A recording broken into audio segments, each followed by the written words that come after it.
Well, I didn't quite plan for it to happen this way. I announced it at the beginning of my first reaction video to this that it wasn't going to happen this way, but it seems to be happening this way. So I've binged through the entire series in this one recording session. But it was so easy to do because the episodes are so short and they're so good, and I'm so behind these characters so much, and I just love the musical aspect of it. So we are getting into the last two episodes of Wish You, and yeah, at the end of episode 6, he finally got up the courage and laid a kiss on Insu, and we just got to see where the world's going to lead us from now. So we're just going to dive in.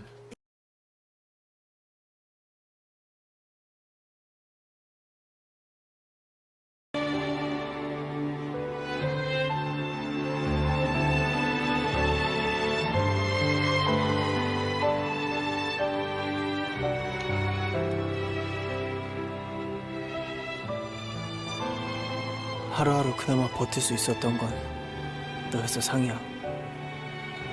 이제 모든 게 끝났으니 잘 가렴. 내 모습 보이기 싫고 너 가는 모습 상상이 안 간다. 잘 가. 잘 있어. Okay.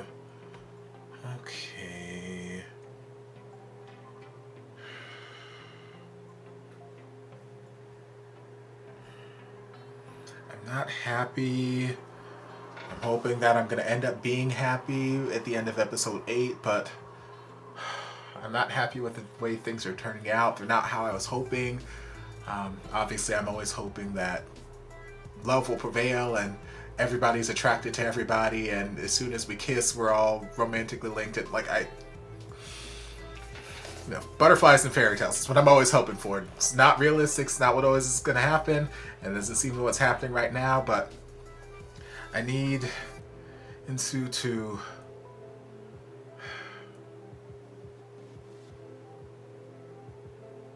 I don't know. He still hasn't really said how he feels about the whole thing.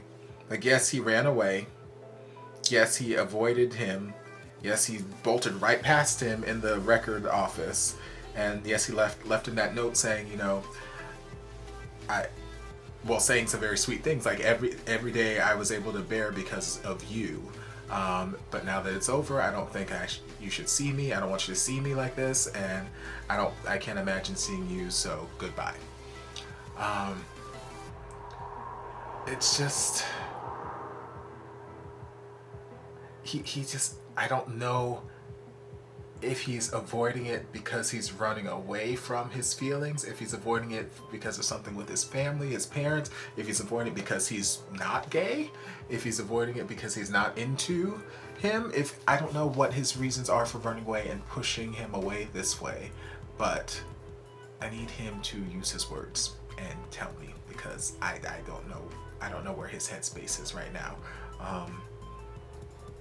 And I'm hoping he's not about to do something destructive, just because it's kind of quasi sort of getting that vibe from when he's like, I don't want you to see me like this, or I don't want you to see me. And I'm like, why? What are you about to do? What's about to happen? What's going down? I don't know. But it sucks that his dad, so chairman, whatever, political power that may be, has so much just disdain for him being a performer, him being an artist, that he's worked all this time to keep his dream dead. And he came so close this time, and it's just so sad. But we're gonna dive into episode 8, and hopefully I'm going to get my happy ending in these last 10 minutes.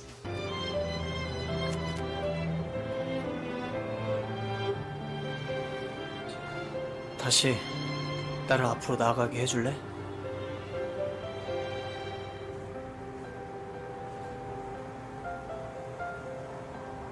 다신 말없이 사라지지 마.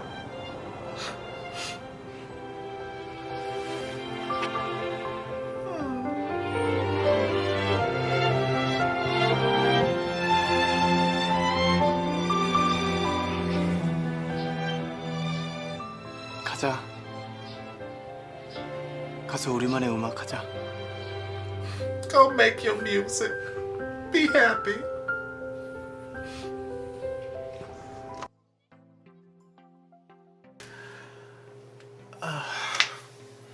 Yeah, I mean, it's 1:30 in the morning. I gotta get up at 6 o'clock in the morning for work, so I gotta get up in like 4.5 hours. But you know what? 5.5 hours. 4.5 hours. Okay. But you know, I'm glad. I'm glad that I binged this entire thing in one sitting, because like I remember mentioning, someone put in the comments when I think I was reacting to Color Rush, that the Korean BL series tend to be more like movies that are just like cut up into like 10-minute segments, and that's why some of the episodes are so short, but everything seems to have like a continuous through line. So that's one reason I didn't mind watching all of these, because it felt like one movie. It felt like one continuous thing. And actually, when Bree sent this to me on Patreon, she asked me to react to the movie, and then I looked up the show and I saw where, like, because I get on mydramalist.com or whatever the extension is, and that's where I go to see a lot of the BL series, or to find out how many episodes there are, the length of the episodes, to make sure that I'm finding the right videos online. And I saw where they had the series and they had a movie, so I asked her if the movie was something different than the series, or if the movie was just like the series put together in just one continuous flow or whatever. And we weren't quite sure, but I went with the series anyway, just on the off chance that the movie was something different. So if you guys let me know down in the comments whether the series and the movie are the same or different or similar, or how that works. And if it is something completely different, then I'll react to that too. But like this the episodes run in a way where it just feels like one continuous through line. It just feels like one continuous different parts of the movie, and that's why I didn't mind just watching it all the way through here.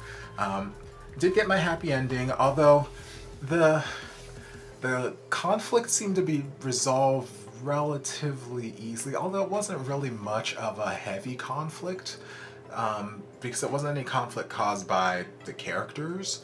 Like, yeah, there was the awkwardness after he kissed him, which still wasn't really addressed.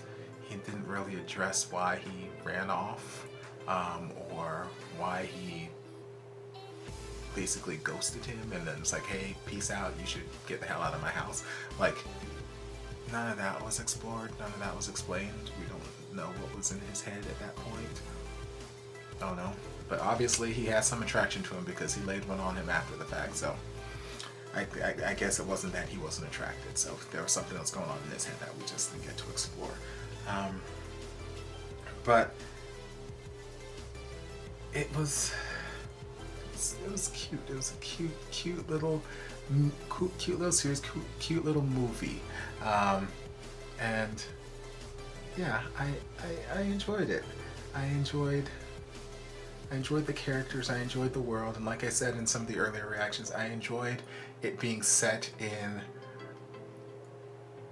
like, it just feels like a different, well, obviously a different setting, but different setting that I'm used to in some of the series that I've reacted to. I've reacted to a lot of series that were set in school, it seems, or surrounding school, like high school aged students. I've reacted to some that weren't, but there have been a lot of like high school in quarantine type situations that I've reacted to. And so it's nice to be out of high school, nice to be out of that age range, just adults, or, you know, college age or whatever, early 20s, however old they were at this particular point, but, you know, making it out in the business where it's just nice to be in that different kind of setting.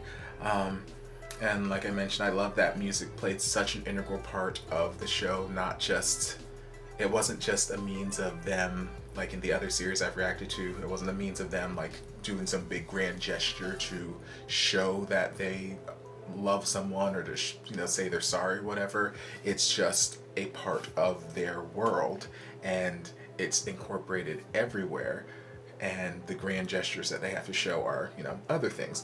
But I love, and again, just throughout the episode, all the like background music, all the scoring and all that kind of stuff, like it felt like it was just part of their recording sessions. Like they were recording the music, they were singing the music, and then it just boom ended up being the background music for the scene or background music for the episode.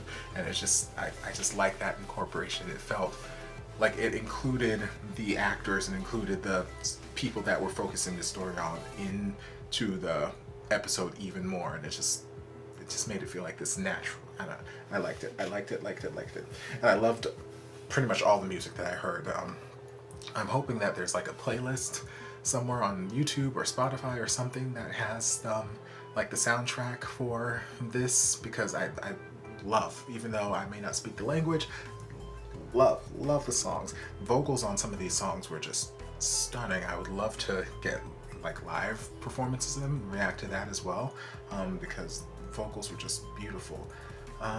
And yeah, we got our little happy ending. It was cute. He didn't quite get the, you know, record deal, you know, get to be famous and show his dad that he can stand on his own 2 feet, which honestly, I think he's proven at this point that he can make it successfully. He can stand on his own 2 feet. He can do this without his dad's help. But the issue is, it's not his dad's help, it's his dad's hindrance. So he can't do it while his dad is hindering him at every corner. But if his dad wasn't hindering, yeah, he could absolutely do it without his help, because he's made it this far without his help. He almost got another record. Like, you know, he can do the music thing without help. But yeah, I'm happy to see them together and get their little happy ending. It was cute. Like I said, the whole conflict just seemed to be resolved a little quickly, but you know, this episode was all of 10 minutes long, so you know, you get what you get. But you know, all in all, it was a cute series. I love the music, love the actors. Sad we didn't get to see Piano Man shirtless, because you know, we got to see Lana and Sue shirtless, and that was deliciousness, and it would have been nice to have both of them just collaborate shirtlessly. But you know, whatever, maybe in the next series we'll see, or maybe in the movie, who knows, maybe there's some deleted scenes in the movie. But I hope you guys enjoyed this brief little journey that I went on today. If you did, don't forget to like, comment, subscribe, share, turn on notifications to be notified when all my shenanigans get posted. If there's anything else you'd like me to react to, be sure to leave it down in the comments. I'll get to it as soon as I possibly can. If you'd like to support the channel in other ways, you're more than welcome to join us over on Patreon. You don't have to, but you're more than welcome to if you want to. And I'll see you guys in my next video. Love ya. Mwah. And before you guys go, a shout out to my amazing patrons. I can't begin to express how thankful I am for your support. And if you guys would like to join us over on Patreon, the link is down in the description. I love you guys.